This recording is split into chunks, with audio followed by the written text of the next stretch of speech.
Hello everyone, आप सभी लोगों का फिर से एक बार स्वागत है मेरे यूट्यूब चैनल पे। आज हम पढ़ने वाले हैं छत्तीसगढ़ का इतिहास क्लास 5। इसमें हम लोग देखेंगे छत्तीसगढ़ के स्थानीय राजवंश। यह हमारा पार्ट 1 वीडियो लेक्चर होगा। समझते हैं छत्तीसगढ़ के स्थानीय राजवंश मतलब जैसे कि हम लोगों ने तीसरा और चौथे वीडियो लेक्चर में देखा है कि मेनली जो सातवाहन वंश हो गया कि गुप्त वंश हो गया, ये क्या है, पूरे भारत क्षेत्र पे इनका शासन चलता था, है ना, मैक्सिमम भारत एरिया पे। लेकिन अब क्या हो रहा है, जैसे ही इनका पतन होता है, गुप्त वंश का पतन होता है, तो छत्तीसगढ़ के अलग अलग शासन, अलग अलग क्षेत्र में बहुत सारे छोटे छोटे वंशों का उदय हो जाता है और उनका शासन क्षेत्र हमें देखने को मिलता है ना। जैसे हम बात करेंगे, मान लीजिए, है ना, ये एक छत्तीसगढ़ का एरिया था, इस प्रकार से छत्तीसगढ़ है। तो अलग अलग एरिया में ना अलग अलग छोटे छोटे वंशों का उदय होना स्टार्ट हो जाता है और उनका शासन क्षेत्र को हमें समझना है। तो यही छत्तीसगढ़ के एरिया में जो जो वंश है, जो जो काल है, जिनका शासन क्षेत्र हुआ है, उन्हीं को स्थानीय राजवंश बोला जा रहा है। तो छत्तीसगढ़ के स्थानीय राजवंश में बहुत सारे वंश के बारे में देखेंगे, बहुत सारे राजवंश के बारे में देखेंगे और एक दूसरे से सब कनेक्टेड है, क्योंकि एक ही समय पे, है ना, कोई उत्तर में राज कर रहा है, कोई दक्षिण में कर रहा है, कोई मध्य में कर रहा है। तो इनका अपना अपना एक राजधानी हुआ करता था और उन्हीं राजधानी के थ्रू ये लोग शासन करते थे। तो एक दूसरे से कनेक्टेड भी हैं, एक दूसरे के आपस में इनका आक्रमण भी हुआ है। तो इन सब चीजों को इस वीडियो लेक्चर में हम समझेंगे। ये हमारा पार्ट 1 रहेगा। 2 पार्ट में आएगा आपको छत्तीसगढ़ के स्थानीय राजवंश, मतलब छत्तीसगढ़ के एरिया में जो जो राजवंशों के द्वारा शासन किया गया है। ये कब हो पाया है, जब मैंने बताया ना, भारत वर्ष के जो क्षेत्र में जैसे गुप्त वंश, सातवाहन वंश और बड़े बड़े जो राजवंश है, उनका जब पतन होने लगा तो छोटे छोटे राजवंशों का उदय हो जाता है। और हमारे छत्तीसगढ़ के एरिया में जो जो राजवंशों ने काफी शासन किया है, काफी लंबे समय तक भी किया है, जैसे नल वंश हो गया, है ना, ये सब लंबे समय तक इनका शासन रहा है और इन्हीं के बारे में हम डिटेल में समझेंगे। और जैसे मैंने अपना इससे प्रीवियस वाले वीडियो लेक्चर में आप लोगों को बताया था, गुप्त वंश और वाकटक वंश के जो समकालीन वंश था आपका नल वंश, तो इसको भी इस वीडियो लेक्चर में हम लोग क्लियर करेंगे, कनेक्ट करेंगे सब चीजों को। ठीक है, चलिए देखते हैं फिर। तो आज के वीडियो लेक्चर में हम लोग देखेंगे छत्तीसगढ़ की स्थानीय राजवंश। ये हमारा पार्ट 1 है, जिसमें हम लोग देखेंगे राजर्षि तुल्य वंश, शैल वंश, पर्वत द्वारक वंश और नल वंश को पूरा डिटेल में समझेंगे। इसके बाद आपको पार्ट 2 देखने को मिलेगा। तो देखिए, सबसे पहले है छत्तीसगढ़ की स्थानीय राजवंश को थोड़ा समझ लेते हैं, है ना, ताकि आप लोगों को एक मैप के थ्रू आइडिया हो जाए कि कौन कौन से वंश को हम लोग देखने वाले हैं। तो देखिए, सबसे पहले आप छत्तीसगढ़ की स्थानीय राजवंश में दक्षिण कौशल के राजवंश, दक्षिण कौशल मतलब छत्तीसगढ़ के दक्षिण वाले एरिया, अगर मान लेते हैं छत्तीसगढ़ है तो ये वाले, है ना, दक्षिण कौशल मतलब ये वाला एरिया समझिए। ऊपर मध्य और उत्तर को दक्षिण कौशल बोला जाता था। और बस्तर के राजवंश, बस्तर मतलब नीचे वाले एरिया में कौन कौन राजवंशों के द्वारा शासन किया गया समझेंगे, है ना। तो दक्षिण कौशल समझिए, दक्षिण कौशल मतलब मध्य छत्तीसगढ़ और उत्तर छत्तीसगढ़ को दक्षिण कौशल कहा जाता था, क्योंकि ये कौशल के दक्षिण भाग में पड़ता था। ठीक है, कौशल राजवंश के। और बस्तर के राजवंश मतलब बस्तर वाला एरिया, जो दंड कारण वाला एरिया था, वहां किस किस शासनों के द्वारा राजवंश शासन किया गया है, इसके बारे में देखेंगे।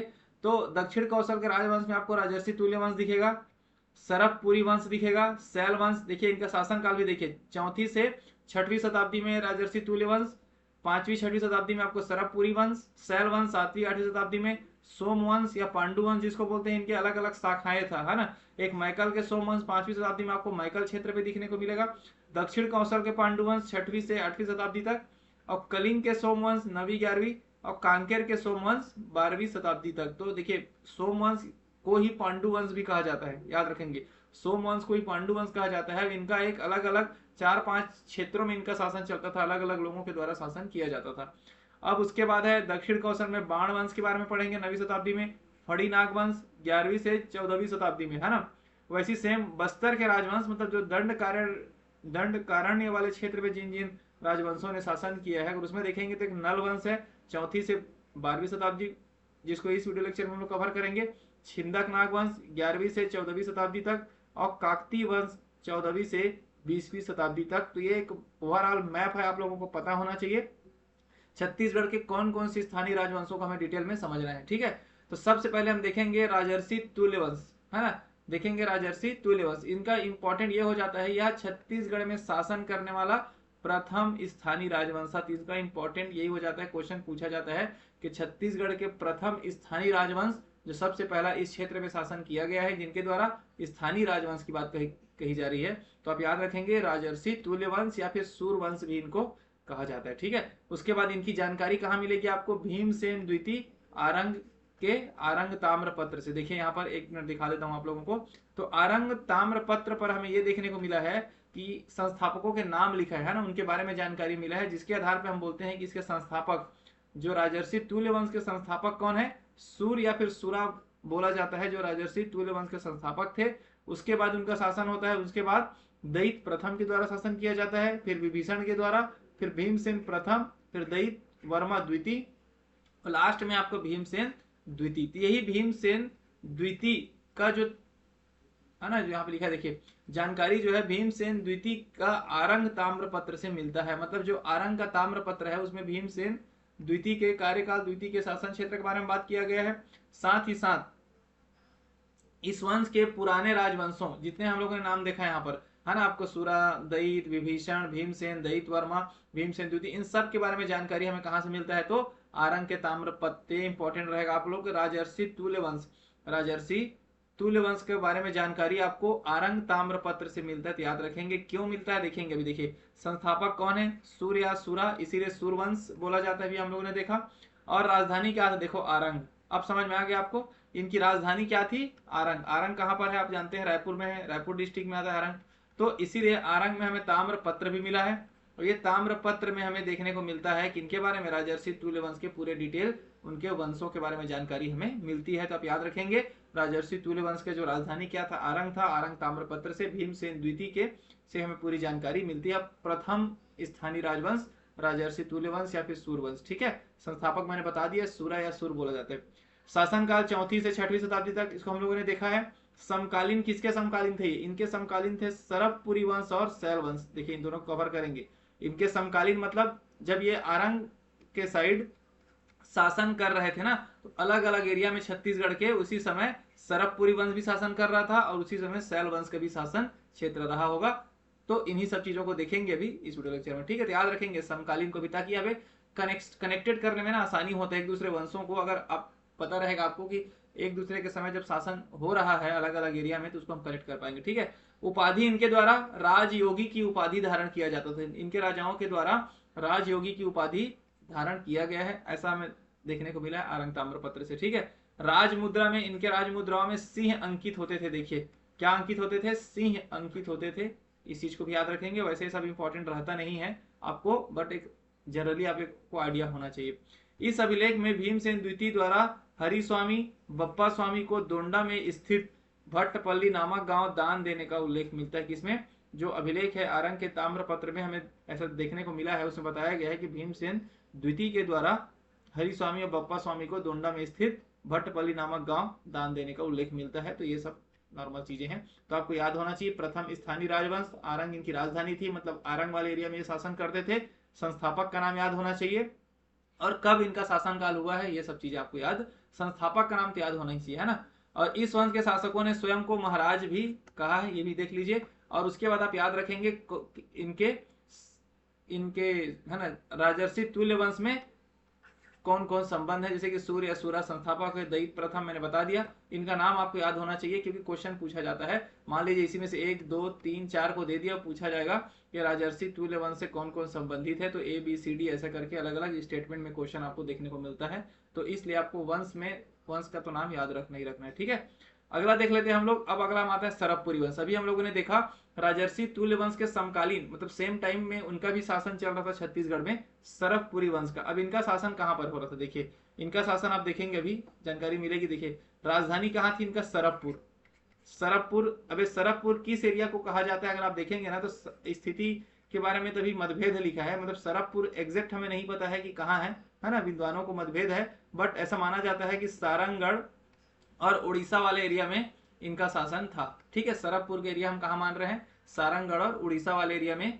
आपको देख सकते हैं सारंगगढ़ बिलाईगढ़, समझ गए, सारंगगढ़ बिलाईगढ़ के एरिया में इनका शासन हम समझ सकते हैं, ठीक है। तो ये किनके शासन समकालीन थे, अभी हम लोगों ने देखा राजर्षि तुल्य वंश के समकालीन थे, ठीक है। अब देख लेते हैं इनका संस्थापक कौन है, सरबराज, याद रखेंगे, इसीलिए सरबपुरी वंश नाम पड़ा। शासनकाल 5वीं से 6वीं शताब्दी में, अभी हम लोगों ने देखा था राजर्षि तुल्य वंश का जो शासनकाल था 4वीं से 6वीं शताब्दी में, तो लगभग एक ही टाइम पे है। ऐतिहासिक जानकारी कहाँ मिलता है हमें, एरण अभिलेख, याद रखेंगे, ये इंपॉर्टेंट है इनके लिए। जैसे उनके लिए आरंग ताम्र पत्र था, वैसे इनके लिए इंपॉर्टेंट है सरबपुरी वंश के लिए एरण अभिलेख से हमें जानकारी मिलती है सरबपुरी वंश के बारे में। तो भानुगुप्त के एरण अभिलेख जो कि 510 ईस्वी में जारी किया गया था, याद रखेंगे, तो भानुगुप्त के द्वारा जो इसको हम लोगों ने देखा था कि इसमें अपने इससे पहले वाले वीडियो लेक्चर में क्लास 4 में हमने देखा है गुप्त वंश। तो गुप्त वंश में मैंने बताया है भानुगुप्त के बारे में। अब देखेंगे तो भानुगुप्त जिनका एरण अभिलेख काफी इंपॉर्टेंट है, भानुगुप्त का एरण अभिलेख काफी इंपॉर्टेंट है, उसी में इनके बारे में जानकारी मिलती है इसको। ठीक है, क्लियर हो गया। 510 ईस्वी में जिसमें जारी किया गया था।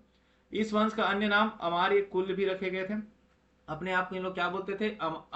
अमार्य अमरार्य कुल ना, अमरार्य कुल। ठीक है।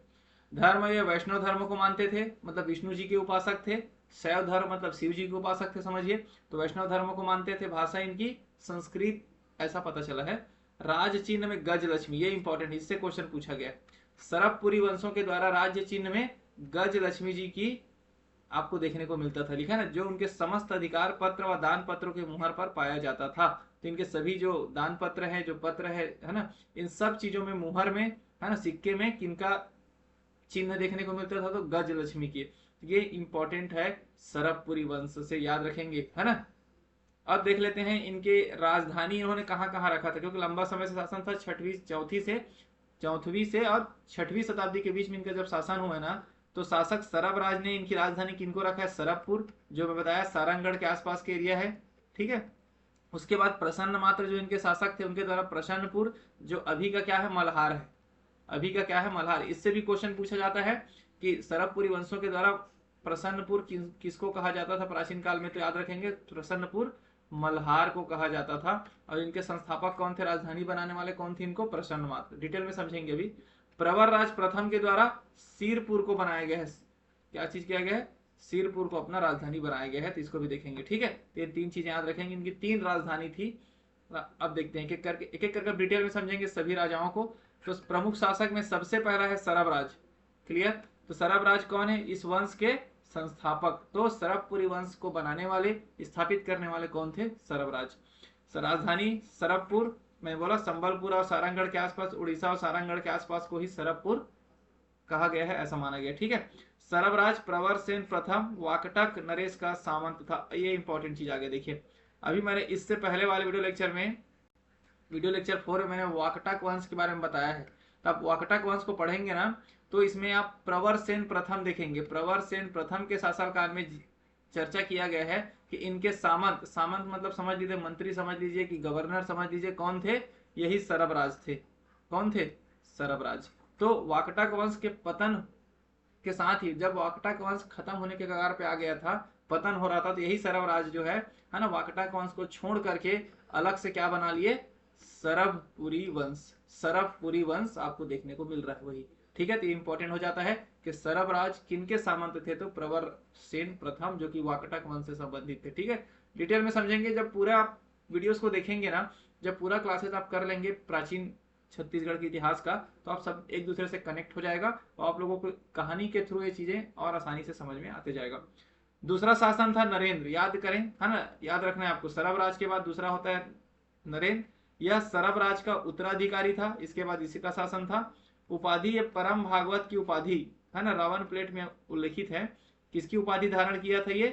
परम, अपने आप को परम भागवत कहलवाता था। ठीक है, समझ लीजिए। उपाधि धारण करना मतलब अपने नाम के साथ जोड़ना। अनुनायी किसका था? वैष्णव धर्म का था। अभी हम लोगों ने ऊपर में भी देखा, सरबपुरी वंश मेनली किसके अनुनायी थे, किसको मानते थे? वैष्णव धर्म को। अब देखिए मुद्राओं में गज भी लक्ष्मी लिखा नहीं थे, यही चीज है, का अंकन प्रमुखता मिलता है, मतलब गज लक्ष्मी जी का अंकन प्रमुखता से मिलता है। इसलिए याद रखेंगे सरबपुरी वंश के लोग अपने मुहर में, अपने दान पत्रों में, अपने पत्रों में गज लक्ष्मी का चिन्ह करवाते थे, इसीलिए इंपॉर्टेंट हो जाते। ठीक है। और इसके अलग अलग जगह ताम्रपत्र मिला है, जैसे पिपरदुला सारंगगढ़ से मिला है, कुरुद धमतरी में मिला है, मल्हार, रावा, रवान ताम्रपत्र ये सब जगह से मिला है। तो उतना इंपॉर्टेंट नहीं होता है आपको सभी का ताम्रपत्र याद करना, जो मेन है उसको आप याद रखेंगे। ठीक है। अगला शासन आता है प्रसन्न मात्र। ये इंपॉर्टेंट है, प्रसन्न मात्र से क्वेश्चन पूछा गया है क्योंकि इनका शासन अच्छा रहा है। तो प्रसन्न मात्र ने निडला नदी के तट पर प्रसन्नपुर नामक शहर बसाया था। देखिए कुछ विद्वानों ने ये निडला नदी किसको बोला है? लीलागर नदी को ही। और प्रसन्नपुर किसको बोला है? मल्हार शहर को। तो जो उस समय का क्या नाम था उसका? निडिला नदी था। तो पूछा जाएगा आप लोग को कि निडिला नदी प्राचीन छत्तीसगढ़ में, है ना, प्राचीन इतिहास के छत्तीसगढ़ में किनको बोला जाता था? तो लीलागर नदी को बोला जाता था, जो कभी कोरबा में बहती, ठीक है। लीलागर नदी को क्या बोला जाता था, तो निडिला नदी। और प्रसन्नपुर किसको बोला जाता था, मल्हार, जो अभी के मल्हार है बिलासपुर डिस्ट्रिक्ट में, ठीक है। तो इसको बनाने के पीछे कौन बनाया है, प्रसन्न मात्र। तो प्रसन्न मात्र अपने नाम से स्वर्ण और चांदी के मुद्राओं का चलन आरंभ कर इस वंश का पहला राजा था जिसने सोने के सिक्के जारी किए थे। तो इंपॉर्टेंट है इनका कार्यकाल। प्रसन्न मात्र, सिंपल सी बात है, अगर सोने के सिक्के अगर वो जारी किया है मतलब काफी मजबूत शासन व्यवस्था था उनका, काफी तगड़ा शासन व्यवस्था था, समझेंगे है ना, कि अच्छा खासा उनका एरिया रहा होगा, अच्छा खासा उनके शासन काल में उनका प्रभाव रहा होगा, तभी तो सोने के सिक्के उसने जारी करवाए थे। तो सरफपुरी वंश में प्रसन्न मात्र इसीलिए इंपॉर्टेंट हो जाता है। और तथ्यों से यह प्रतीत होता है कि प्रसन्न मात्र के पुत्र थे कौन, जयराज, मनमात्र, दुर्गराज। देखिए सब एक ही नाम है, याद रखेंगे, जयराज, मनमात्र, दुर्गराज, तीनों के तीनों एक ही जने का नाम है ना। ये किससे प्राप्त हुए आपको, कौआ ताल के एक ताम्र पत्र में इनकी जानकारी हमें मिलती है। तो प्रसन्न मात्र के जो पुत्र के बारे में जानकारी कहां से मिला है, कौआ ताल के ताम्र पत्र, कौआ ताल के ताम्र पत्र से हमें इनकी जानकारी मिलती है, ठीक है। याद रखेंगे, पहले तीनों नाम एक ही है ना, जयराज, मनमात्र, दुर्गराज। देखिए अब उनके बारे में देखते हैं। अगला शासन इनका आ जाता है प्रसन्न मात्र के बाद। तो दुर्ग नामक नगर, जो पंडित लोचन प्रसाद पांडे के अनुसार इन्होंने शिवनाथ नदी के तट पर दुर्ग नामक नगर की स्थापना की थी। देखिए अब पंडित लोचन प्रसाद जो पांडे, उनका अनुसार तो यही है कि शिवनाथ नदी के तट पर यही जयराज, मनमात्र या दुर्गराज, दुर्गराज से ही दुर्ग शहर को बसाया गया है, ऐसा माना है पंडित लोचन प्रसाद पांडे जी ने। लेकिन जो राय बहादुर हीरालाल के अनुसार दुर्ग का संबंध शिव दुर्ग नामक शासक से था। तो यहाँ पर मतभेद बना हुआ है, लेकिन क्वेश्चन अगर आ जाता है तो इनके अनुसार आप लिख सकते हैं, बता सकते हैं ना, इस चीज को आप याद रखेंगे। देवरानी जो जयेश्वर भट्टारक मंदिर का निर्माण जयराज के शासन काल में हुआ, याद रखेंगे। मंदिर का निर्माण कौन सा, देवरानी मंदिर या फिर जयेश्वर भट्टारक जो मंदिर है उनका निर्माण जयराज के शासन काल में हुआ था। और इनके 3 पुत्र थे, सुदेवराज, प्रवरराज और व्यागराज। व्यागराज हमारे लिए इंपॉर्टेंट है, अभी हम इसको हमने देखा था वाकटक वंश के टाइम और गुप्त वंश के टाइम भी इसको हम लोगों ने डिस्कशन किया था। व्यागराज के बारे में हमने देखा था कि गुप्त जो समुद्रगुप्त अपने दक्षिण अभियान के दौरान व्यागराज को भी हराया था, हमने देखा है, ठीक है। तो इस चीज को आगे अभी देखेंगे हम लोग। तो इसके 3 पुत्र थे, किसके, दुर्गराज, है ना। तो सुदेवराज, प्रवरराज और व्यागराज, इनके कुल 3 ताम्रपत्र हमें प्राप्त हुए हैं। आरंग से 1 मिला है और मल्हार से 2। तो इसको भी इंपॉर्टेंट नहीं है उतना, आप इनके पुत्र के हिसाब से चलते हैं। अब देखिए इसमें जो सुदेवराज था ना, यही सबसे बड़ा था। सुदेवराज सबसे बड़ा पुत्र था, तो अगला शासन किसका आएगा, सुदेवराज का आएगा। अब देखिए यह जयराज का ज्येष्ठ पुत्र था, है ना, सिंपल सी बात है। जो दुर्गराज, जो मनमात्र या जयराज एक ही है, उनका सबसे बड़ा बेटा सुदेवराज। और सुदेवराज को सरफपुर की राजगद्दी प्राप्त हुई। तो भाई सिंपल सी बात है, बड़ा बेटा है उसका, तो राजगद्दी किसको मिलेगा, सुदेवराज को मिला, ठीक है। इसके 8 ताम्रपत्र लेख प्राप्त हुए हैं, रायपुर, सरफपुर, सिरपुर वाले एरिया से, देख सकते हैं। सिरपुर को क्या बोला है, श्रीपुर भी बोला जाता था उस समय, ठीक है, याद रखेंगे इसको भी। इन्होंने राजधानी किसको बनाया, सुदेवराज ने मल्हार को राजधानी बनाया अपना, उप राजधानी श्रीपुर या सिरपुर को द्वितीय राजधानी बनाया था। अब देखिए यहाँ से इस चीज को ध्यान दीजिए कि सुदेवराज ने मेन मुख्य राजधानी किसको बनाया है, मल्हार को, लेकिन उप राजधानी किसको बनाया है, सिरपुर को, श्रीपुर को, मतलब है ना, थोड़ा बहुत वो भी अच्छा जगह बना रहा था। आगे चल के आगे के राजाओं द्वारा मल्हार से राजधानी को सिरपुर शिफ्ट कर दिया जाता है, क्योंकि यहाँ से सिरपुर का महत्व बढ़ गया है, क्योंकि उप राजधानी उसको बना दिएगा। जैसे कि अभी रायपुर में हमारी मेयर राजधानी है, लेकिन बिलासपुर भी एक काफी बड़ा सिटी है और मुख्य शहर में आता है ना, वैसे सेम समझ लीजिए कि राजधानी मल्हार था, लेकिन उप राजधानी के रूप में इनके द्वारा सिरपुर को भी अच्छा खासा डेवलप किया गया था, समझ लीजिए, है ना। अब देखिए आरंग से प्राप्त अभिलेख बताते हैं कि सुदेवराज का आरंग पर भी अधिकार था, देख सकते हैं। बाद में आरंग पर भी अधिकार इनके द्वारा कर लिया गया था।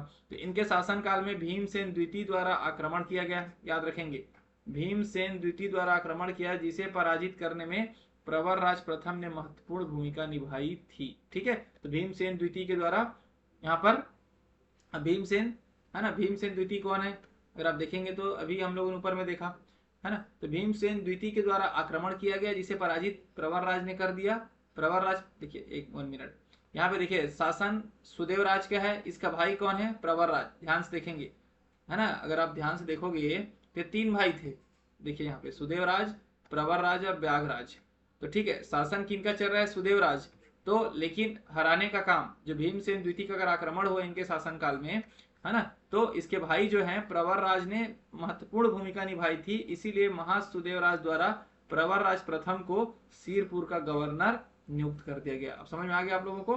बड़े भाई का शासन चल रहा था, छोटे भाई ने मदद किया, आक्रमण को, सामने वाले को हराया, तो उनको क्या किया गया, प्रवरराज प्रथम को, है ना, इनाम स्वरूप समझ लीजिए कि सिरपुर का गवर्नर या सामंत नियुक्त कर दिया गया। समझ रहे हो, जो उप राजधानी है ना, मेन राजधानी मल्हार था, उप राजधानी जो सिरपुर था वहां का गवर्नर नियुक्त कर दिया, मतलब वहां पे उनको शासन करने को दे दिया, समझिए, ठीक है। और इन्होंने भरत बल के वंशज इंद्रबल नामक व्यक्ति को सर्वाधिकारिणी दूतक के रूप में नियुक्त किया गया था, जिसका उल्लेख इनके कौआ ताल व धमतरी ताम्रपत्र में मिलता है। अब याद रखेंगे, ये इंद्रबल का नाम को आपको अच्छे से याद रख लेना है, क्योंकि यही है पांडु वंश के संस्थापक। जब हम पांडु या सोम वंश के बारे में पढ़ेंगे ना, तो इनका रोल मुख्य हो जाता है। तो याद रखेंगे, इन्होंने जो भरत बल के वंशज, समझ रहे हैं, भरत बल को याद रखेंगे। भरत बल कौन है, पांडु वंश से संबंधित है, तो उनके ही वंशज कौन थे, इंद्रबल। तो इंद्रबल नामक व्यक्ति को इन्होंने क्या किया था, सर्वाधिकारिता का पोस्ट दिया गया था, मतलब एक प्रकार से मंत्री का पोस्ट दिए थे। अब समझेंगे इसको किस आधार पे, है ना। तो ऐसा कहानी है कि जो सुदेवराज है, सुदेवराज शायद इनकी बहन रही होगी या इनकी पुत्री रही होगी, लोक प्रकाशा। कौन, लोक प्रकाशा, जिनका विवाह भरत बल से हुआ था। आगे समझ आए, सुदेवराज की बहन या फिर पुत्री, कंफर्म नहीं है ना। लोक प्रकाशा थी जिनका विवाह भरत बल से किया गया था। क्लियर हो गया। अब भरत बल से किया गया मतलब इनको भी अपने राज्य क्षेत्र में शामिल कर लिया गया था। तो भरत बल जबकि किससे थे, पांडु वंश से संबंधित थे, और पांडु वंश से संबंधित कौन है, इंद्रबल। तो लोक प्रकाशा का विवाह भरत बल से हुआ, और साथ ही साथ इंद्रबल को अपने सर्वाधिकारता, मतलब मुख्य रूप में, मतलब मंत्री के रूप में नियुक्ति दे दिए थे। समझ में आ रहा है आपको कनेक्शन। सुदेवराज की पुत्री या फिर बहन, ये कंफर्म नहीं है अभी प्रॉपरली, तो सुदेवराज की पुत्री मान ले या फिर बहन मान ले, लोक प्रकाशा, जिनका विवाह भरत बल से हुआ था, ऐसा बोला जाता है। और भरत बल से ही संबंधित है आपका इंद्रबल। तो इंद्रबल को इन्होंने क्या किया, मंत्री का पद दे दिया था। वही जाकर के लास्ट में इन्हीं सरबपुरी वंश को हरा देता है, पराजित कर देता है इंद्रबल, और इनके जगह इनको पराजित कर पांडु वंश का स्थापना कर देता है, सोम वंश की स्थापना कर देता है। तो इसलिए मैं बोल रहा हूँ ये इंपॉर्टेंट हो जाता है सुदेवराज। अब देखिए, अब महासुदेवराज, वही सुदेवराज जिनके बारे में हम कहते हैं, मृत्यु के पूर्व अपने राज्यों को 3 भागों में बांट दिया था। आया समझ। सबसे पहला महानदी के दक्षिण का भाग अपने छोटे भाई प्रवरराज को दिया था। क्लियर। महानदी के उत्तर पूर्वी का भाग और पूर्व राष्ट्र व्याघराज को दिया था। दोनों भाई थे लोग, है ना, सुदेवराज, प्रवरराज और व्याघराज, दोनों की हिस्सा दे दिया। और सरबपुर की जो मुख्य शाखा था, देखिए यहाँ पे जो मेन एरिया था सरबपुर, मेन एरिया जो था, उसको किसको दिया है, भरत बल, सूरबल। यही भरत बल है जिनका मैंने बोला ना लोक प्रकाशा से संबंध है ना, जिनका विवाह हुआ है। तो मैकल का सोमवंशी शासक लिखा है, देखिए मैकल का सोमवंशी शासक। तो भरत बल कौन था, सोमवंश को मैंने बोला था ना, पांडु वंश भी बोला जाता है। तो पांडु वंश और सोमवंश, जो मैकल के सोमवंश जो शासक थे, भरत बल, सूरबल, इनका विवाह लोक प्रकाशा से करके इनको मुख्य शाखा को दे दिया था। सिंपल सी बात है, दोनों भाई को छोड़ करके एक तीसरे व्यक्ति को अपना मेन एरिया को दे दिया, मुख्य शाखा को दे दिया था। तो इनके बीच आपस में, है ना, भाई प्रवरराज और व्याघराज को तो स्वाभाविक सी बात है, क्रोध होंगे वो लोग, गुस्सा उनको आएगा। तो आगे इनका देखेंगे कि इनके बीच में भी आक्रमण का कार्यक्रम होता है, समझ लीजिए, ठीक है। क्लियर है। लोक प्रकाशा के थ्रू भरत बल, सूरबल, जो कि मैकल के सोमवंशी शासक थे, इनको मुख्य शाखा को दिया गया, दोनों भाई को साइड कर दिया गया। तो इनके बीच आपस में मनमुटाव हुआ, और उसका आगे हमें देखने को मिलेगा, ठीक है। उसके बाद शासन, अब उनका मृत्यु हो जाता है सुदेवराज जी का, तो शासन किसको मिलेगा, प्रवरराज प्रथम को, क्योंकि 2nd नंबर का पुत्र था। राजधानी इन्होंने बनाई सिरपुर। जैसे हम लोगों ने देखा है कि प्रवरराज को, है ना, सिरपुर का क्या नियुक्त कर दिया गया था, सामंत नियुक्त कर दिया गया। सामंत मतलब गवर्नर। तो इन्होंने सिरपुर को ही अपना राजधानी बना लिया। वैसे भी जो मुख्य शाखा था सरबपुर का, उसमें तो आपने भरत बल को दे दिया है, ठीक है। तो शासन क्षेत्र महानदी के दक्षिणतम भूभाग पर। क्लियर। ताम्रपत्र इनके ठाकुर दिया सारंगगढ़ से हमें मिला है। मल्हार, दोनों ताम्रपत्र शासन के 3रे और 4थे वर्ष में भी जारी किया। मल्हार में भी ताम्रपत्र मिला है। अब इंपॉर्टेंट लाइन यहाँ से, इनके शासन काल में सरबपुर पर सूरबल नामक शासक ने अधिकार कर लिया। जैसे हम लोगों ने देखा कि सूरबल के द्वारा, भरत बल, सूरबल हमने देखा ना, भरत बल, सूरबल, भरत बल, सूरबल मतलब दोनों एक ही शासन व्यवस्था से थे। कौन से, मैकल के सोमवंश से थे, मैकल के सोमवंश से संबंधित रखते थे। तो इनको शासन व्यवस्था का मुख्य शासन दे दिया गया था, सूरबल के द्वारा अधिकार कर लिया गया था, जिसे युद्ध परास्त कर प्रवरराज ने पुनः प्राप्त कर लिया। अब देखिए मैंने बोला था ना भाई, मुख्य शाखा को अगर कोई तीसरा व्यक्ति को दे दिया जाएगा तो उनके भाइयों का तो आक्रमण हो गई, तो प्रवर राज ने वहां पे आक्रमण किया मुख्य शाखा में सरभपुर में, और उनको पुनः प्राप्त कर दिया क्योंकि उनको सूरबल को इन्होंने हरा दिया। ठीक है, वह अपने भाई व्याघराज को सरभपुर में शासन व सुरक्षा के लिए तैनात कर दिया। अब प्रवर राज जो प्रथम है उसने वहां पे किसको भेज दिया, अपने छोटे भाई व्याघराज को बोला कि तू जा करके सरभपुर में शासन कर, हमने मैकल के जो सोमवंशी शासक को हटा दिया। अभी भी स्टोरी आधा अधूरा है, भी देखेंगे आगे। अब प्रवर राज प्रथम की मृत्यु हो जाता है, उसके बाद शासन किसका आएगा, व्याघराज का, है ना। तो व्याघराज जो उपाधि रखा था, भट्टारक की उपाधि धारण किया था, इसने राजधानी फिर कहां बनाई, प्रसन्नपुर। राजधानी किस कहां बनाई, प्रसन्नपुर। फिर मल्हार इन्होंने मुख्य राजधानी बनाई अपना। अब महानदी के उत्तर भाग में इनका व्याघराज शासन करता था। इनके मल्हार ताम्रपत्र में सरभपुरी वंश का एक और नाम अमार्य कुल वंश उल्लेखित है, इसीलिए याद रखेंगे। इनका एक और नाम क्या है, अमरार्य याद है, अमरार्य कुल वंश। इनके ही शासनकाल में हमें जानकारी मिलती है, इन्होंने उल्लेखित है इनका नाम में। ठीक है, उसके बाद यह अपने भाई प्रवर राज प्रथम का सामंत था, अभी हम लोगों ने देखा। अब देखिए, सूरबल की पराजय का बदला इंद्रबल ने लिया तथा प्रवर राज और व्याघराज को पराजित कर सरभपुरी वंश के राज्य पर अधिकार कर दक्षिण कौशल में पांडु वंश की नींव रखी तथा सिरपुर को अपनी राजधानी बनाया। अब देखिए, मैंने पहले क्या बोला, भरत बल से विवाह हुआ, भरत बल के बाद शासन व्यवस्था सूरबल के पास चला गया था, है ना।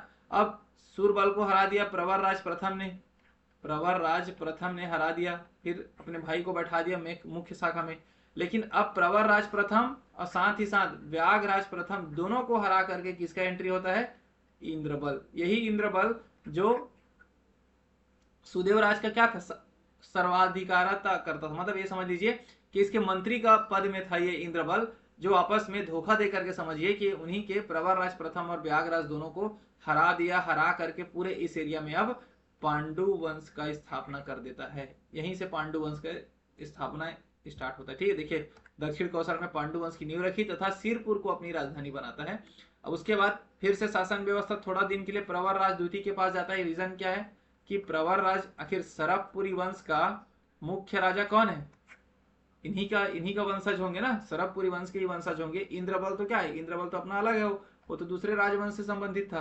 तो इन्होंने क्या किया, देखिए यहाँ पर इंद्रबल ने सरभपुरी क्षेत्र पर अधिकार प्राप्त कर लिया और सुदेवराज के सामंत इंद्रबल ने सुदेवराज के पुत्र प्रवर राज द्वितीय की हत्या कर इस क्षेत्र में पांडु वंश की नींव रख दी, और लास्ट में सुदेवराज के पुत्र की भी हत्या कर देता है इंद्रबल, है ना। दोनों उनके, देखिए ये क्या है, सुदेवराज, एक बार बता दूं आप लोगों को, ये हो गया सुदेवराज, इसका भाई प्रवर राज, और भाई कौन था, एक व्याघराज।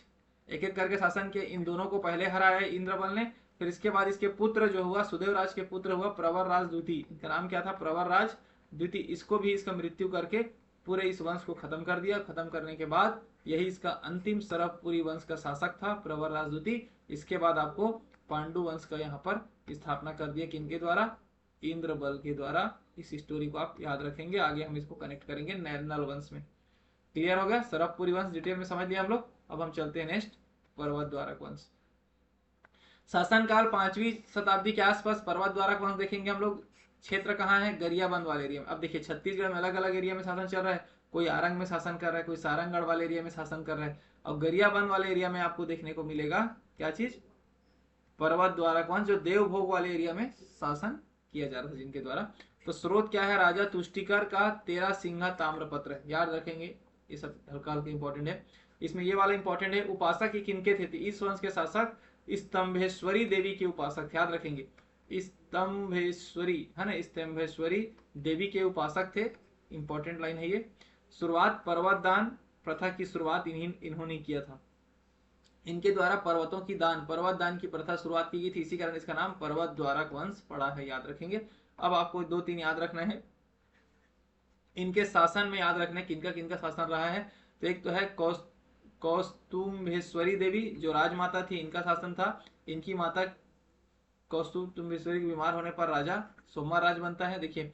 उसके बाद सोमन राज जो प्रथम शासक, उसके बाद तुष्टिकर क्षेत्र को दान में दिया था, देवभोग क्षेत्र को दान में देने वाला कौन था, तुष्टिकर था। फिर 3 लोगों का नाम आपको याद रखना है ना, कौस्तुम्भेश्वरी देवी जो पर्वत द्वारक वंश में क्या राजमाता थी, जिनका फिर पुत्र हुआ सोमन राज, जो प्रथम शासक बना सोमन राज। उसके बाद बना आपका तुष्टिकर, तो तुष्टिकर ही है जो देवभोग को दान में देने वाला था। तो इस प्रकार से इन शासन का आपको नाम याद होना चाहिए। शासक का क्वेश्चन अगर पूछा जाता है ना, कौन किस वंश से संबंधित रखता है, तो ऐसा क्वेश्चन पे आपको देखने को मिलेगा। ठीक है, उसके बाद हम पढ़ते हैं, हमारे इंपॉर्टेंट है शैल वंश। ठीक है, इसके बारे में मैंने चर्चा किया था फोर्थ वाले अपने वीडियो लेक्चर में, जिसमें मैंने बताया था गुप्त वंश और वाकटक वंश। तो इस वंश के समकालीन में हमने देखा था शैल वंश। तो इसी शैल वंश को यहाँ पर, सॉरी शैल वंश नहीं है, सॉरी इसमें नहीं है ना, ये नल वंश के बारे में बात कर रहे हैं मैं। अभी शैल वंश के बाद आएगा नल वंश। तो देखिए पहले शैल वंश छोटा वंश है ये।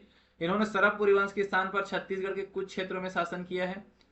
शासनकाल 7वीं से 8वीं शताब्दी में, जब सरबपुरी वंश को हरा दिया था, हराने के बाद पांडु वंशों ने यहाँ पे शासन किया, और उन्हीं में से कुछ क्षेत्रों में शैल वंश के द्वारा शासन किया गया। अपने आप को सूर्यवंशी बोलते हैं लोग, है ना। समकालीन इनके सरबपुरी वंश ही थे।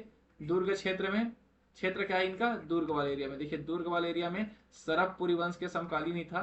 उपाधि महाराजा धीराज या परमेश्वर की उपाधि धारण करते थे, याद रखेंगे। जानकारी दुर्ग और बालाघाट के सरहदी ग्राम रघोली से प्राप्त ताम्रपत्र से मिलता है। देखिए प्रमुख शासक में नाम याद रख लीजिए, श्रीवर्धन जो संस्थापक थे इस वंश के, श्री पृथ्वीवर्धन श्रीवर्धन के पुत्र थे, जयवर्धन श्रीवर्धन के पौत्र थे, मतलब नाती था समझ लीजिए, है ना।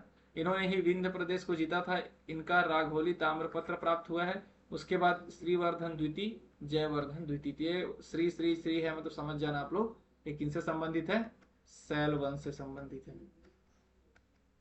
ठीक है, नाम याद रखना है शासक का, छोटे छोटे वंशों का हमें शासक का नाम याद रख लेना है, राजधानी याद रख लेना है कि इनके द्वारा संस्थापक कौन है, इस वंश के स्थापना करने वाले कौन है, छोटे छोटे चीजों को आप लोग को याद रखना है। अगला है हमारा इंपॉर्टेंट, ये है हमारा नल वंश। इनका स्टोरी को हमें डिटेल में समझना है, जिसमें मैंने बताया ना वाकटाक वंश और गुप्त वंश में समकालीन में इनका हम जिक्र हम लोगों ने अपने प्रीवियस वीडियो लेक्चर में ऑलरेडी किया हुआ है, उसी को एक बार फिर से रिवाइज करेंगे। तो शासन क्षेत्र कौन सा था, दंडकारण्य। सबसे पहले तो याद रखिए दंडकारण्य, दंडकारण्य मतलब दक्षिण छत्तीसगढ़। ये अभी हम लोग जितना देखा ये ऊपर वाला देखा, अभी हम दक्षिण में देखते हैं। तो इधर एक शासन कर रहा था कौन, नल वंश, याद रखेंगे दंडकारण्य क्षेत्र में। राजधानी कौन सा था, पुष्करी जो भोपालपट्टनम वाला एरिया हो गया, इधर वाला भोपालपट्टनम बीजापुर, और कोरापुट मतलब उड़ीसा। तो इन दोनों एरिया में इनका शासन हमें देखने को मिला है, मतलब पूरे दंडकारण्य वाले क्षेत्र में नल वंश का शासन था। शासनकाल 5वीं से 12वीं शताब्दी तक, इसका मतलब है कि काफी लंबे समय तक इनका शासन आपको देखने को मिलेगा, 5वीं से लेकर के 12वीं शताब्दी तक।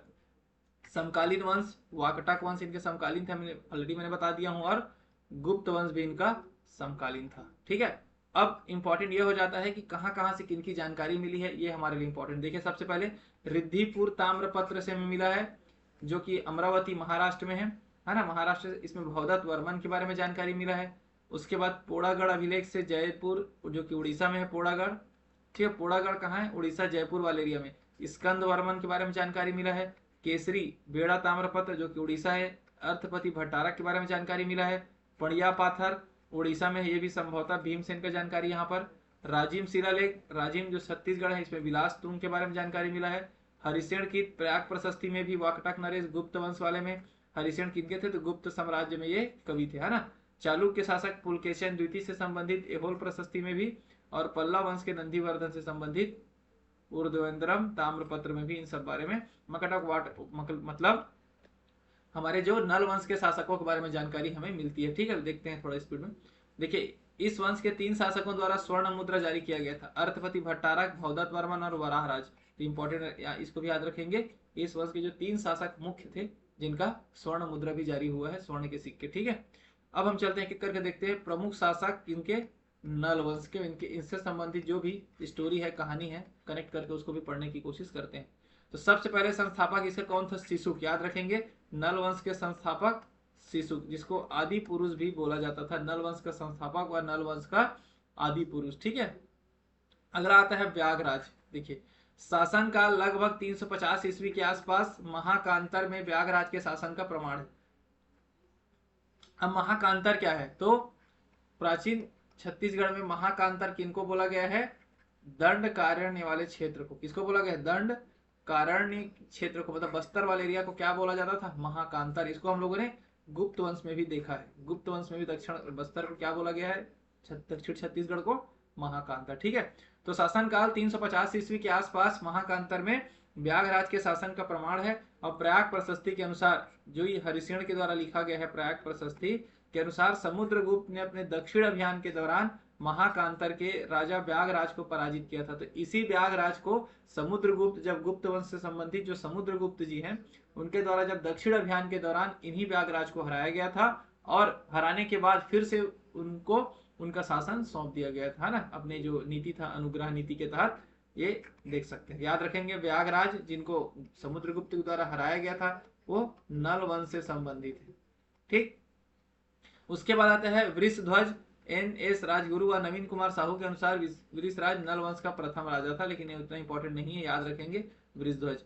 वराह राज इंपॉर्टेंट है, चौथा। ये नल वंश का वास्तविक संस्थापक आपसे पूछा जाए ना तो वराह राज को याद रखना है। वराह राज ये वास्तविक संस्थापक था। ठीक है, मतलब काफी बड़े लेवल पे इन्होंने शासन किया और काफी बड़े लेवल पे नल वंश को लेवल तक लेके गया, इसलिए इनको वास्तविक संस्थापक बोला गया है। इनसे 29 मुद्राएं कोंडागांव के एडेगा से याद रखेंगे। एडेगा इंपॉर्टेंट जगह है जो कि कोंडागांव में है। तो कोंडागांव से हमें नल वंश के से काफी सारी जानकारियां मिली है, जैसे स्वर्ण मुद्राएं मिला है। विशेष इतनी बड़ी संख्या में सिक्के प्राप्त होना इसके राज्य में, है ना, इनके राज्य में सुख समृद्धि स्वतंत्रता व इनके लंबे कार्यकाल को दर्शाता है। अगर इतना ज्यादा इनसे इनके शासनकाल का अगर सिक्का हमें प्राप्त हो, इसका मतलब यह है कि काफी बड़े लेवल पे इनका राजपाट चलता था, सुख समृद्धि से स्वतंत्रता से लंबे समय के कार्यकाल को इनका दर्शाता है। इनके वैभव से प्रभावित होकर वाकटक वंशी, देखिए अब देखिए वराह राज, अब ये समझ लीजिए जैसे ये है छत्तीसगढ़, है ना, अब इस नीचे वाले एरिया में नल वंश शासन कर रहे हैं। ठीक है, इधर आपका मान लीजिए गुप्त वंश शासन कर रहे हैं, इधर मान लीजिए आपका वाकटक वंश का शासन चल रहा है। तो नल वंश के जो वराह राज, काफी नाम हो गए थे इनका, काफी बड़े लेवल पे इनका शासन चल रहा था। तो इनसे प्रभावित होकर के जो वाकटक वंश के राजा नरेंद्र सेन ने इन्हें पराजित कर दिया, मतलब आक्रमण किया। भाई सिंपल सी बात है, जिनका नाम चलेगा उनके ऊपर आक्रमण होगा। तो वाकटक वंशी शासक नरेंद्र सेन ने इनको पराजित कर दिया और कुछ स्थानों पर अपना अधिकार कर लिया। तो नल वंश के कुछ स्थानों पर अपना अधिकार क्षेत्र वाकटक वंशी शासक नरेंद्र सेन के द्वारा कर लिया गया था। ठीक है, अभी देखेंगे इनका बदला होगा, है ना, नरेंद्र सेन का बदला उसका बेटा लेगा, इस प्रकार से स्टोरी है। तो अब आते हैं भौदत्त वर्मन। तो इस वंश का प्रतापी व शक्तिशाली शासक थे, इंपॉर्टेंट ये हो गया, भौदत्त वर्मन इस वंश का प्रतापी और शक्तिशाली शासक था। और इनकी उपाधि थी महाराजा या फिर भट्टारक, अपने आप को बोलवाता था। महाराजा इस उपाधि से ज्ञात होता है कि वह किसी का करद राजा नहीं था, किसी का वो अंडर में नहीं था। करद राजा मतलब किसी के अंडर में काम नहीं करता था, अपने दम पे शक्तिशाली था। ठीक है, भट्टारक की उपाधि धारण करने वाला वह इस अंचल का प्रथम शासक था। भट्टारक, है ना, उपाधि युवराज का धोतक था, जिसे अनेक ज्येष्ठ होने का संकेत मिलता है। अब देखिए विजय अभियान, देखिए इसका, भौदत्त वर्मन ने सत्ता प्राप्त करने के पश्चात वाकटक साम्राज्य पर, समझ गए हो ना, आक्रमण किया और तत्कालीन वाकटक शासक नरेंद्र सेन को पराजित कर दिया। यही नरेंद्र सेन अभी ऊपर में वराह राज को पराजित किया था, वराह राज को पराजित किया था नरेंद्र सेन। नरेंद्र सेन कौन है? वाकटक वंश से। तो वाकटक वंश के राजा ने वराह राज को हरा करके कुछ क्षेत्र पर अधिकार कर लिया था। इसका बदला कौन लेता है? इसका बदला नरेंद्र सेन से उनका बेटा भौदत्त वर्मन। कौन लेता है? भौदत्त वर्मन, और उसको पराजित कर दिया। और पराजित करने के बाद जो वाकटक वंशी शासकों की राजधानी नंदीवर्धन, जो कि नागपुर है अभी का, उसको उस पर अधिकार स्थापित कर लिया और ठीक है नंदीवर्धन को जीत लिया। समझ लीजिए वाकटक वंशी शासकों को जो मुख्य राजधानी नंदीवर्धन जो कि नागपुर थे उनको जीत लेते हैं। ठीक है, फिर भौदत्त वर्मन का पुत्र होता है अर्थपति भट्टारक और स्कंद वर्मन। अब अगला देख लेते हैं। अब अगला शासक आता है अर्थपति भट्टारक का। तो भौदत्त वर्मन के पश्चात उनका बड़ा पुत्र, ज्येष्ठ पुत्र अर्थपति भट्टारक बनता है शासन। ताम्रपत्र केसरी वेद ताम्रपत्र से ज्ञात होता है कि अर्थपति नलों की राजधानी पुष्करी में वापस आ गया था। अब वो फिर से अपनी राजधानी किसको बना लिया? पुष्करी, जो भोपालपट्टनम वाला एरिया था। और केसरीवाड़ा के ताम्रपत्र में जानकारी मिलता है महेश्वर, महासेनापति, भट्टारक, सृष्टिराज, विभव आदि के बारे में हमें जानकारी मिलता है। इन्होंने सोने के सिक्के चलाए थे भौदत्त वर्मन के समान। अब देखिए एडेंगा, वही एडेंगा निधि कोंडागांव के एरिया में जो मिला है। अब इसके बाद हम इंपॉर्टेंट ये वाला लाइन है, तो नरेंद्र सेन के पुत्र। अब देखिए अभी हमने देखा भौदत्त वर्मन ने हरा दिया नरेंद्र सेन को, है ना। नरेंद्र सेन को हरा करके इनकी जो राजधानी थी वाकटक वंशों की जो राजधानी थी नंदीवर्धन को तहस नहस कर दिया, स्थापित कर दिया। अब नरेंद्र सेन का पुत्र होता है पृथ्वी सेन द्वितीय। कौन? पृथ्वी सेन द्वितीय। ये बदला लेता है भौदत्त वर्मन के पुत्र अर्थपति भट्टारक से, अपने बाप को बदला लेता, समझ लीजिए, है ना, अपने पिता का बदला लेता है पृथ्वी सेन द्वितीय। किससे? अर्थपति भट्टारक को पराजित कर देता है और इनकी राजधानी जो पुष्करी थी उसको भी नष्ट कर देता है। ठीक है, तो लिखा नरेंद्र सेन के पुत्र पृथ्वीसेन द्वितीय ने उचित अवसर देखकर नलों की राजधानी पुष्करी को नष्ट कर दिया तथा अर्थपति भट्टारक को परास्त कर दिया। तो वाकटों से लड़ते हुए अर्थपति मारा गया था। ठीक है, इसके बाद शासन व्यवस्था किनका आ जाएगा, स्कंदवर्मन, उनके भाई का। तो अर्थपति भट्टारक की मृत्यु के पश्चात उनका भाई स्कंदवर्मन पुष्करी की गद्दी पर बैठा। और शिलालेख इनका कहाँ है, पोड़गढ़। पोड़ागढ़ शिलालेख से ज्ञात होता है कि इससे नष्ट पुष्करी को पुनः बसाया था। तभी हम लोगों ने क्या देखा, नरेंद्र सेन का बेटा पृथ्वीसेन द्वितीय जो कि वाकटक वंश से संबंधित था, तो इनके द्वारा पुष्करी राजधानी को तो नष्ट कर दिया गया था, इसको इन्होंने फिर से पुनः स्कंदवर्मन ने फिर से उनको बसाया और गौरा को पुनः स्थापित किया। मंदिर स्कंदवर्मन ने पोड़ागढ़ में विष्णु मंदिर का निर्माण करवाया जो कि उड़ीसा में है। और समकालीन इसके वाकटक शासक देवसेन था। इनके वाकटक शासक देवसेन था जो कि उतना शक्तिशाली नहीं हो रहा। देखिए, वाकटक शासक देवसेन उतना है ना शक्तिशाली नहीं था, तो स्कंदवर्मन अपने एरिया को फिर से पुनर्जीवित कर लिया, पुनः स्थापित कर लिया। उसके बाद स्तंभराज, बालोद जिले के कुलिया से स्तंभराज की कुछ मुद्राएं मिली है। फिर उसके बाद नंदराज, इनकी शिक्षा दीक्षा नालंदा में हुई थी, बाहर पढ़ने चला गया था। फिर पृथ्वीराज, फिर विरूपाक्ष, याद रखेंगे। फिर आपका आता है विलासतुंग, ये इंपॉर्टेंट है विलासतुंग। देखिए इनके बारे में, इनका जानकारी हमें मिलता है राजिम के शिलालेख से। कहाँ से मिलता है, राजिम के शिलालेख से। इसका मतलब यह है कि ये राजिम के एरिया में इनका शासन ज्यादा था, है ना। तो छत्तीसगढ़ के प्राचीन इतिहास का स्रोत विलासतुंग के राजिम शिलालेख से मिलता है। तो विलासतुंग के राजिम शिलालेख में उनके पिता विरूपाक्ष तथा उनके दादा पृथ्वीराज के बारे में भी जानकारी मिलती है। तो ये उनका पूरा पीढ़ी है, समझ लीजिए, विरूपाक्ष, पृथ्वीराज, है ना। तो नाम याद रखना है आपको, शासन एक एक करके शासन करते थे लोग। और मंदिर इनका निर्माण करवाया गया। मंदिर विष्णु के उपासक थे। विलासतुंग किसके उपासक थे, वैष्णव धर्म के मानने वाले अर्थात विष्णु के उपासक थे। इन्होंने ही राजिम में राजीव लोचन का मंदिर का निर्माण करवाया है जो कि एक विष्णु मंदिर है। तो याद रखेंगे राजिम में जो मंदिर है राजीव लोचन में, है ना, राजिम के राजीव लोचन जो मंदिर है वो किनका है, वो एक मुख्यतः एक विष्णु जी का मंदिर है। ठीक है, 7वीं 8वीं शताब्दी में बनाया गया था। ये एक पंचातन शैली में बना हुआ, याद रखेंगे। इस मंदिर का जीर्णोद्धार कलचुरी शासक पृथ्वीदेव द्वितीय के सेनापति जगतपाल ने कराया। जब हम कलचुरी वंश पढ़ेंगे इसके बाद में, जब मध्यकालीन छत्तीसगढ़ की हम बात करते हैं ना इतिहास में, तो कलचुरी वंश के बारे में पढ़ते हैं। तो कलचुरी वंश के जो शासक है हमारे पृथ्वीदेव द्वितीय, इनका जो सेनापति था जगतपाल ने इसी मंदिर को जो विलासतुंग के द्वारा बनवाया गया था 7वीं 8वीं शताब्दी में, उसको जीर्णोद्धार करवाया गया था। मतलब उसके सुधार कार्य, उसको कुछ और उसको बनाया था, ना, टूटा फूटा था तो सुधरवाया था। समकालीन विनाशतुंग का समकालीन पांडुवंशी शासक महाशिवगुप्त बालार्जुन था। जब हम पांडुवंशी को पढ़ेंगे, सोमवंश या फिर पांडुवंश को, तो हम मुख्य रूप से पढ़ते हैं महाशिवगुप्त बालार्जुन। इनके काल को ही छत्तीसगढ़ के इतिहास का स्वर्ण काल कहा गया, याद रखेंगे। तो किसके समकालीन थे दोनों, विलासतुंग के समकालीन थे, याद रखेंगे, आगे आएगा तो, है ना। उसके बाद पृथ्वी व्याघ्र आया। नंदीवर्धन के उद्योदरम दान पत्र से ज्ञात होता है कि विलासतुंग के पास पृथ्वी व्याघ्र शासक बने थे। उसके बाद भीमसेन द्वितीय देव स्थापक, इन्होंने भीमपुर नगर का स्थापना किया। ताम्रपत्र इनका शैव धर्म का अनुनायी था। अब देखिए, शैव धर्म का अनुनायी था। इनका ताम्रपत्र कहाँ से मिला हमें, गुंजाम के ताम्रपत्र और पणिया पाथर ताम्रपत्र। उसके बाद लास्ट जो था नरेंद्र धबल, याद रखेंगे, नरेंद्र धबल, ये नल वंश का अंतिम शासक था। तो आपको शासकों के नाम तो आपको याद होना ही चाहिए, और उसमें से जो मुख्य जो शासक है जिनका डिटेलिंग हमें जानना है, जिनका अलग अलग वंशों के साथ संबंध स्थापित रहा होगा, उसको हमें जान के रखना है। और किस किस शहर का निर्माण करवाया है, किसके द्वारा क्या मंदिर का निर्माण करवाया गया है, इन सब चीजों को आपको याद होना चाहिए। ठीक है, अब हम एक बार रफली इसको मैप में देख लेते हैं कहाँ कहाँ पर किनका शासन था। तो सबसे पहले आप देखिए यहाँ पर सरफपुरी वंश। सबसे पहले हम लोगों ने क्या पढ़ा, हम लोगों ने पढ़ा राजर्षि तुल्य वंश। तो राजर्षि तुल्य वंश 4वीं से 6वीं शताब्दी तक कहाँ पर, देखिए आरंग वाले एरिया, मतलब रायपुर वाले एरिया में इनका शासन था। उसके बाद हम लोगों ने देखा, है ना, सरफपुरी वंश के बारे में पढ़ा। तो सरफपुरी वंश जो 5वीं शताब्दी के आसपास एरिया का है, देखिए संबलपुर वाला एरिया, सारंगढ़ वाला एरिया, सिरपुर और मल्हार, तो ये वाला एरिया में आप किनका शासन था, सरफपुरी वंशों का।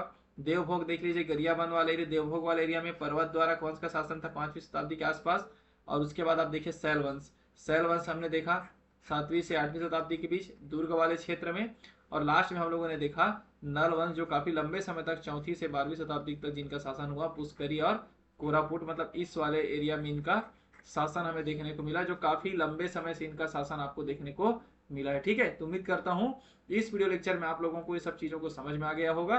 तो आप मुख्य शासक को याद रखें, किनके द्वारा स्थापना किया गया इसको याद रखें, उनकी राजधानी को याद रखें, और मैप में ड्रॉ जरूर करें, ताकि आप लोगों को कंपैरिजन करने में आसानी होगा कि कौन किसके समकालीन था और कुछ कुछ स्टोरी है, कुछ कहानी के थ्रू इसको हम पढ़ते हैं ना, तो किनके द्वारा किनका आक्रमण किया गया था, किसने कहाँ पराजित किया गया था, और किसके द्वारा किस जगह को राजधानी बनाया गया था, इन्हीं सब चीजों से क्वेश्चन पूछा जाता है। ठीक है, तो उम्मीद करते हैं वीडियो लेक्चर में आप लोगों को बहुत कुछ सीखने को मिला होगा। इसका अगला जो पार्ट आएगा स्थानीय राजवंश पार्ट 2, इसमें और जो स्थानीय राजवंश बचे हुए हैं उनको कवर कर लिया जाएगा। इस प्रकार से हमारा छत्तीसगढ़ के जो प्राचीन इतिहास है वो हमारा कवर हो जाएगा। ठीक है, तो उम्मीद करता हूँ वीडियो लेक्चर आपको अच्छा लगा हो। चैनल को सब्सक्राइब कर देना, वीडियो को लाइक कर देना, अपने दोस्तों में शेयर कर देना। अगर कुछ भी डाउट हो तो आप कमेंट बॉक्स में मुझे कमेंट करके भी पूछ सकते हो। चलिए मिलते हैं नेक्स्ट वीडियो लेक्चर में, तब तक के लिए बहुत बहुत धन्यवाद। Thank you.